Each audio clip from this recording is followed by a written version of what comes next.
all actually see the development of the sustainable market in India compared to Germany? I think Germany has the market for it. That's the point. Or basically, Europe has the market for sustainable right now. Fashions right now, it's booming. Of course, there's also a lot of brands that use it just for the status and are not really honest. But I think in general, the Western people or the European young people, they're pretty much into sustainable fashion right now. I don't know, in India also they are, but the market is not there so much. Like maybe Samita can tell you about the sustainable fashion research on actually secondhand markets and stuff. So there's not so much as, like, for example, in Berlin, where you have every second store is like a secondhand store where you can buy used clothing, and secondhand clothing is really in fashion to express yourself as an individual. So I think that's not so much the case in India. It's more like the really specific thing about Berlin that Berlin has. Like it's really fashionable to wear secondhand clothing. India is not well educated about the one of the main things is, though our traditions are very much based on upcycling and using sustainable fashion and all, because we have been working, like all our states are working on handloom and handicrafts for years and years. But presently, with the young generation and also the generation just before us, we are not well educated with the sustainable fashion concept. I have seen, like I was staying in Shillong, which is in Northeast India, which is very famous for second-hand clothes, which are basically coming from places like China, Thailand, and Myanmar, all these places. If you research about Shillong, Shillong is basically a place which is following street style that is more towards Korean fashion. But if you go there, you will understand, like they are selling clothes for 10 rupees, 20 rupees, which are second hand, and people are very open to use it. But in other states, it's not like that. We have small markets where they are selling thrifts clothes which are like second hand or maybe factory rejects, but most of the people are not aware, or they are not conscious about using it. They're more into going for brands, bigger brands, and mainly Western wear. Even that is one of the reasons that handloom and handicraft was dying before in India. Currently, designers are working very hard to bring it up. Designers like Joy, even there are like brands, big brands, small brands. There are so many people right now in India which are working on this, but us youths are not so much aware about it. Yeah, that is one of the main thing I felt is a gap from Germany, where Germany is like, there are sustainable fashion shows, there's sustainable education. So those are, I guess, very much needed in our curriculum as well. Even if I have studied in a fashion college, which is one of the renowned ones, I would say that upcycling was not something that they taught us. That is one of the things. They taught us about crafts, handloom and handicraft, but not upcycling or reusing fabrics, which is something the students or anybody, we learned it from seeing or being conscious about how the internet is showing us. Currently, Instagram and all these social media are very much inclined towards small businesses, which are working like very nicely with thrift stores. Currently, India is flourishing with thrift stores, mainly in Instagram. Yeah. Do you also think price might be a problem? Because I made actually an evaluation in school where I asked young people why they don't buy sustainable fashion, and they mostly said they know the consequences, they want to buy it, but the price is too high. Especially for young people who are living with the money from their parents, they might not even be able to buy one shirt. Is this a problem in India too? Yes.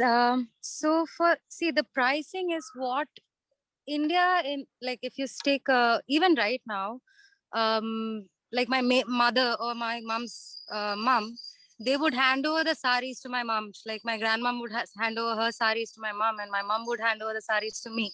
That's how it works. And this works only because of the price point being so high. Because when you actually make something sustainable, it is expensive. So a silk sari or a handloom sari in which you spend so much time in making, or the fabric is so beautiful, it takes time to produce something like that, and of course it's money. So in the olden times, this was the difference. So when something is so valuable, you tend to take care of it in a certain way, and then you hand it over. It was never thrown out. Then if even after a while, when the saris are going bad, they would actually make rugs out of it, or you make blankets out of it. And where Shomita is coming from, it's very famous to make blankets out of the saris in the end. And it's also something a mother-in-law would hand it over to the daughter-in-law, and some stuff like that happens. But at this point, yeah, this is the problem. The main problem is the retail industry, where the prices are $1.99, and like if that's the trend, of course the value towards something is gone completely. Like you buy a t-shirt, and when you don't like it, you just throw it, because you don't have the value towards it. Why would you hand it over, right? So thankfully right now a bit of it is starting, but it's not as much. And the point is to reduce. The idea of minimalism has to be practiced right now, because that's the only way. Because if you need to value what you have and pay the right value for what you buy. Yeah, so that is definitely there in India, also in the younger generation. Yeah, but the only thing is that if more people start being conscious, is when the sustainable industry can become actually can widen the production. So right now what's happening is, since the numbers are so less in the handloom sector, or because of the numbers being so less, it's still more expensive. Like what you produce being smaller, it's still expensive. So if there are more people being conscious about it, more people come into sustainability, the prices will definitely drop. Or if the retail industry actually starts to use natural dyes or organic fabrics, the prices will start to drop. But we need to reach that point. For that, we all need to start using it. How do you think how we can make people be more conscious?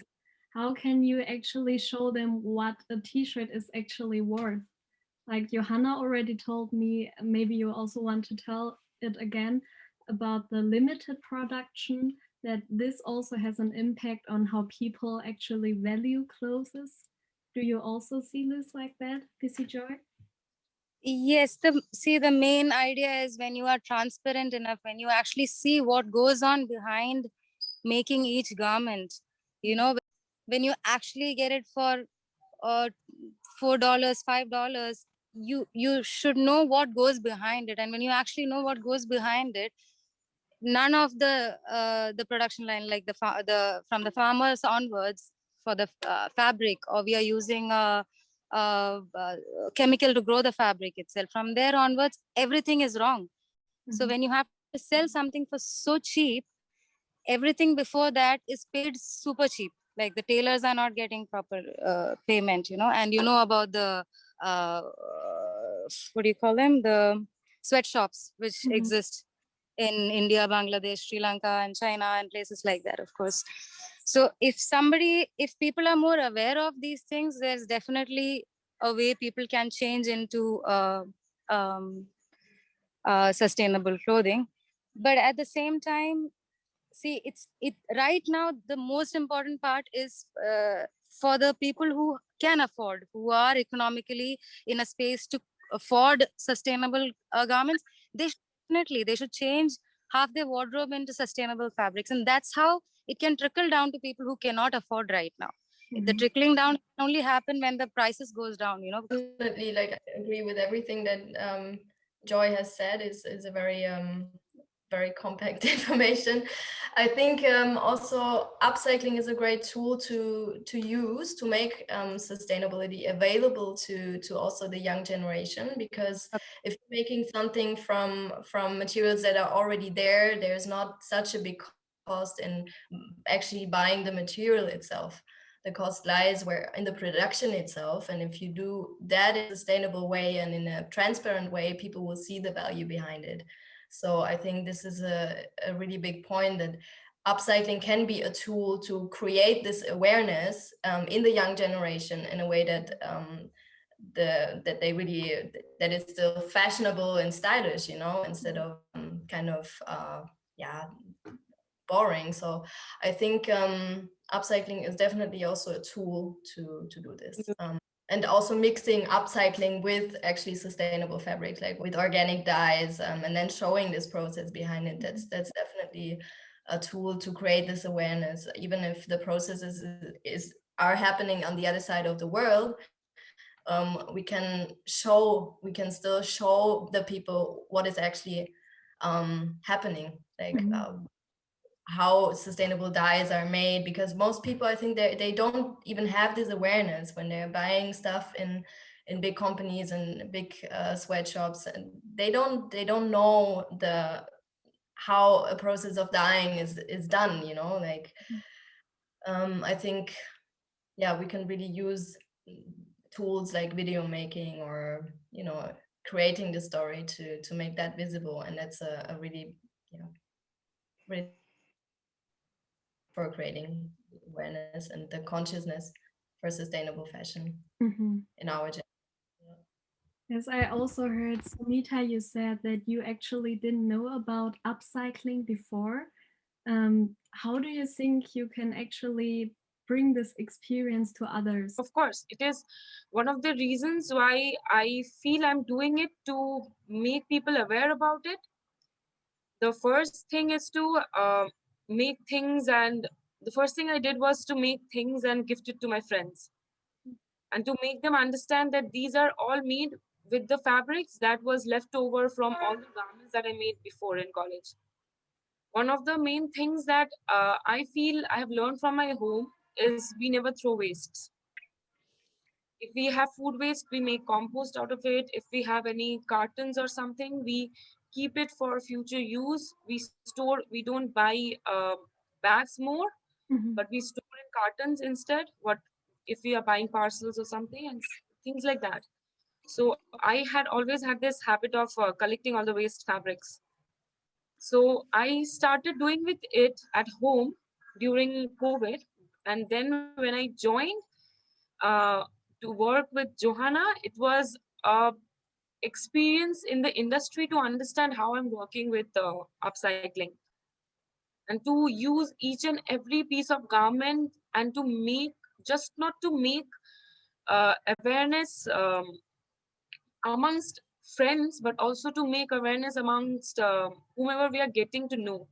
Like, if somebody asks me what I'm doing right now, I would always talk about AKYA, talk about how the brand is so awesome to make garments with saris, which is a tradition in India. Actually, there is a tradition in India where we make clothes from our mom's saris and all, but we don't have this tradition, as like we are not telling people that we make it out of this. Okay. Made it out of my mom's sari, or we are making a beautiful garment from an old fabric. So I feel like how I have gained this knowledge is also from people who were doing upcycling, and also from internet, and how I can help people know about it is the same. Then I would also be interested to know what sustainable is for you. What does sustainable mean to you? I think something that really sticked in my mind is something somebody told me once. I think sustainability is not a business concept. It's not something that you really need to market or something. It's a lifestyle. So sustainability goes through all of your through all of the facets of your life. It's in the way we buy food, the way we consume, the way we also limit our consuming. Let it be physical or digital. I think sustainability is a lifestyle concept. It's not a marketing concept, and it's not like yeah, it is really going through all of the different aspects of your life, and in every decision that you do.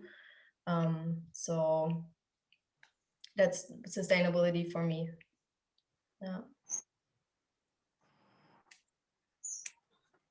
We see Joy, maybe.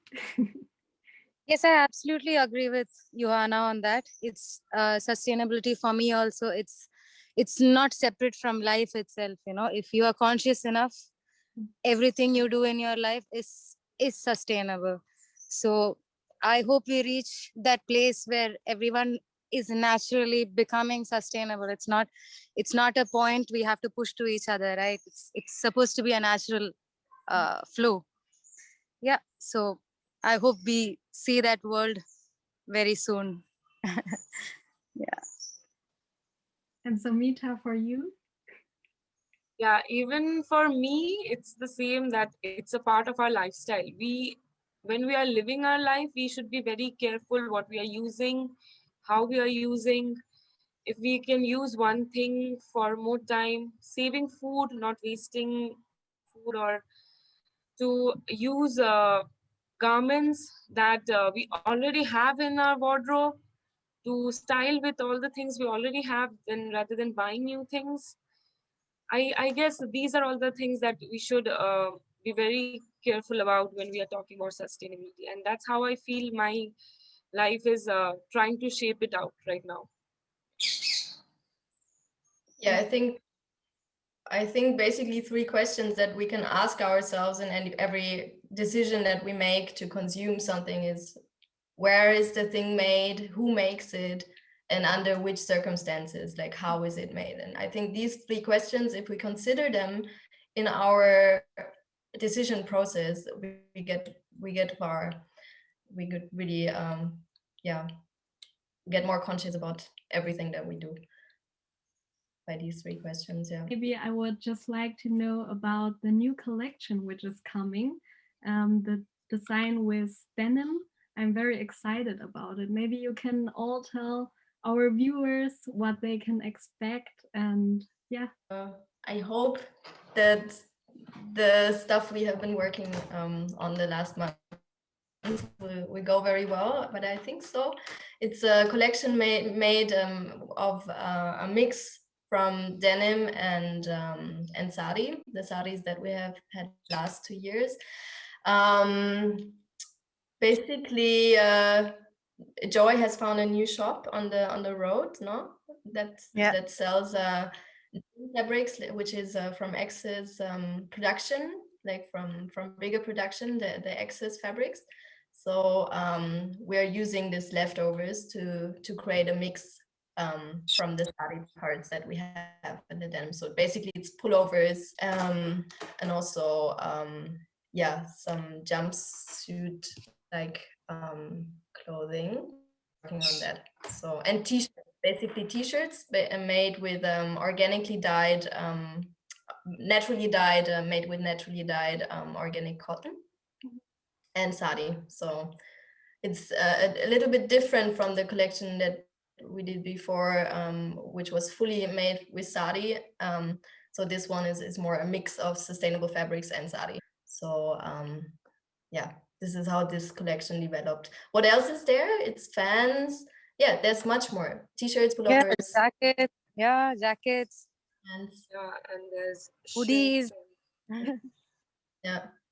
Actually, I'm the one who is lucky enough to see it happen in front of me right now, because the production is happening here.